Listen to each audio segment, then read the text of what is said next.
Hey guys, welcome once again to Patriot Nation. As you can see, I have a couple of small guns sitting in front of me. I wanted to share with you guys what I was going through as far as picking a summer carry gun, backup gun.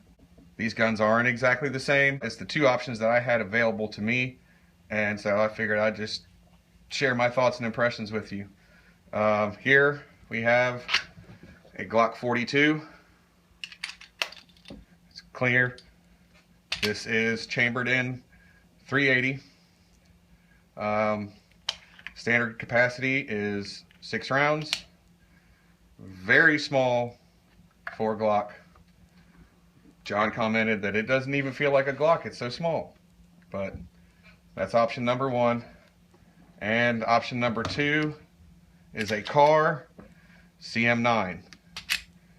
Like I said, they're not exactly the same. This is 9mm as opposed to 380. Like I said, it's the two options I had in front of me. Standard capacity on the CM9 is also 6 rounds. So we do have a 380 and a 9mm, but they are very similar in size. If you see the length there, the Kahr is actually shorter than the Glock 42. The Kahr has a 3-inch barrel. The Glock 42 has a 3¼ inch barrel. So that's going to be where a lot of your difference in length comes from. Standard capacity of both of them is 6 rounds. The Kahr is thicker than the 42, but you're looking at a chambering of 9mm versus 380 ACP. And the height, they are pretty close height-wise. If this mag fit down a little bit further, they'd probably be exactly the same. But those Kahrs always have that slight gap from the floor plate to the bottom of the frame. So these were my two options that I had available for a pocket carry, a summer carry gun, if you will, a backup gun. I think it's one thing that's fair about comparing the two is the price. The Glock 42, standard comes with 2 mags, is more expensive than the Kahr CM9. But when you factor in the price of a second magazine, because the Kahr only comes with 1, you're getting pretty close to the same price point. Now with my 42, my second mag, I went ahead and put a +2 extension on it to give me an 8+1 capacity. And the CM9, the second magazine I purchased was a 7-round extended magazine. So now I got 7 rounds of 9mm or 8 rounds of 380. And then when you compare the height this way, they're still about the same. But I'm carrying 1 more round of 380 than I am 9mm in this configuration. They're both good shooting guns, especially considering their size. I do already have Talon grips, the rubberized Talon grips on the 42. I don't know if you noticed, but I did also put the American flag slide plate cover on there. I couldn't help myself. It's a US made Glock. It felt like it needed to go on there. The Kahr I haven't done anything to other than purchase that extended magazine. So it boils down to, what do I feel more comfortable shooting, and do I want 380 or do I want 9mm? Well, today at the range, I took both of them. I had shot each of them before, but I wanted to take both of them on the same trip, shoot them one right after the other, to kind of get the best comparison I could between the two as to what I think would be my main summer carry or pocket carry backup type firearm. Shooting wise, the Glock 42 is definitely a soft shooting gun. Even though it's 380, it's soft for a 380. It's soft for its size. Very comfortable to shoot.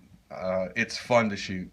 I found myself going back to the 42 more than the Kahr because it is so fun to shoot. But the Kahr is a good shooting gun too for its size and it being 9 millimeter.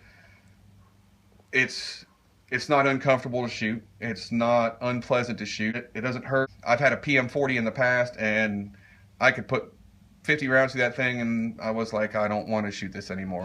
I'm done. Give me something else. But the CM9, which is the budget subcompact Kahr, it handles recoil fine. It's very comfortable to shoot. But the Glock 42 still is more comfortable to shoot. Now, even though they're both semi-auto striker-fired pistols, if you don't know the difference between Kahr and Glock as far as their triggers go, the triggers are different. The Glock trigger, you're going to have your take-up, and then it breaks. And then on the reset, resets, and there you go. So it's striker fired, but that striker is preloaded to a certain extent. On the Kahr firearms, they are a double action only. So you have to load that striker as you're pulling the trigger, and it breaks. And then your reset on the Kahr is essentially all the way out. And then the same trigger pull again. So the triggers are different in that respect. I caught myself, I short stroked the trigger on the Kahr a couple times today at the range. If you don't know what I mean by short stroking, after the slide released, I fired and it cycled, and I would get to about here and I try to pull the trigger again. I didn't let the trigger come all the way out and reset and then pull it. So I did short stroke the trigger a couple times with the Kahr, but part of that might be because I was going back and forth between two different style triggers. I do like the fact that the Kahr trigger does not have the blade safety. I know why they're there. I understand why they're there. I don't agree with them not being there. Doesn't mean I have to like them. So I like the fact that it doesn't have the blade trigger safety.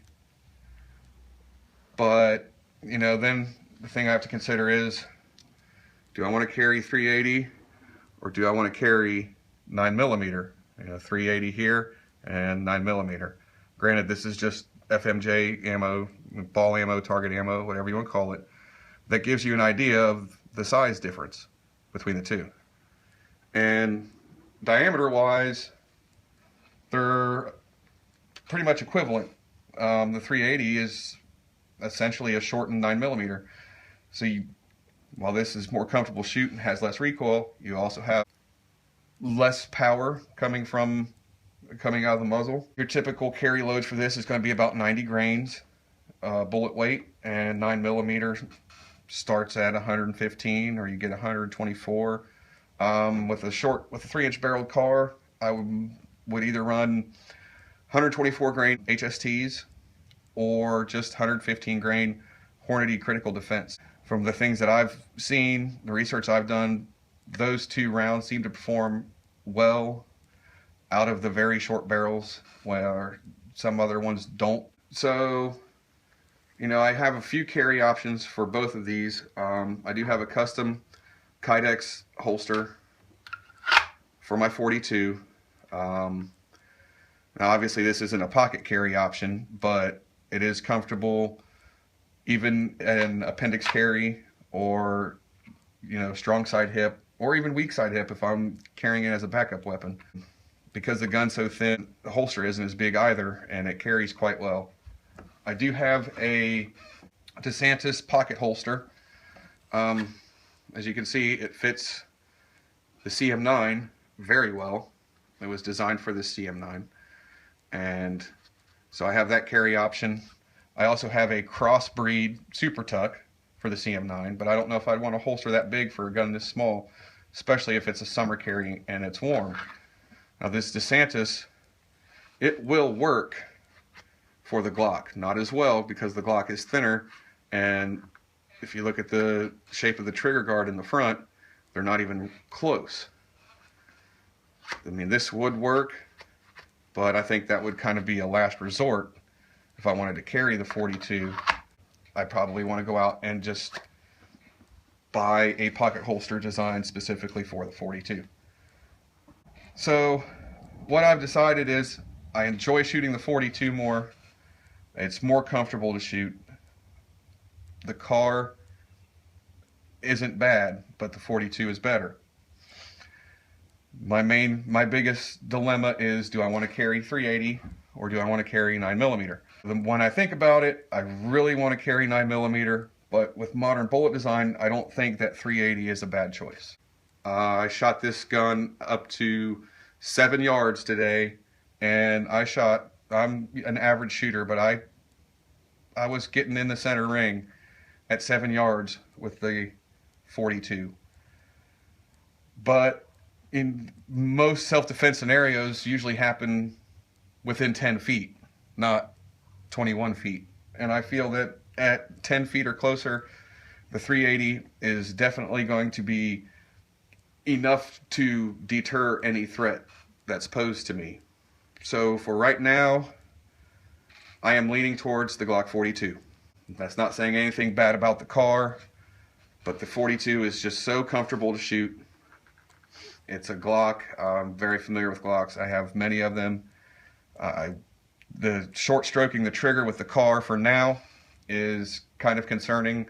I know if I just shoot the Kahr and train with it more, that would not become an issue. But for now, I think I'm going to go with the Glock 42. That doesn't mean I won't ever carry this. That doesn't mean that it won't ever get used. But my main choice for now is the Glock 42. But I just wanted to share that with you guys. If you guys have any opinions, feel free to leave them in the comment section. We appreciate all the likes and subscriptions we've gotten so far, and we hope to see you soon. Thanks again.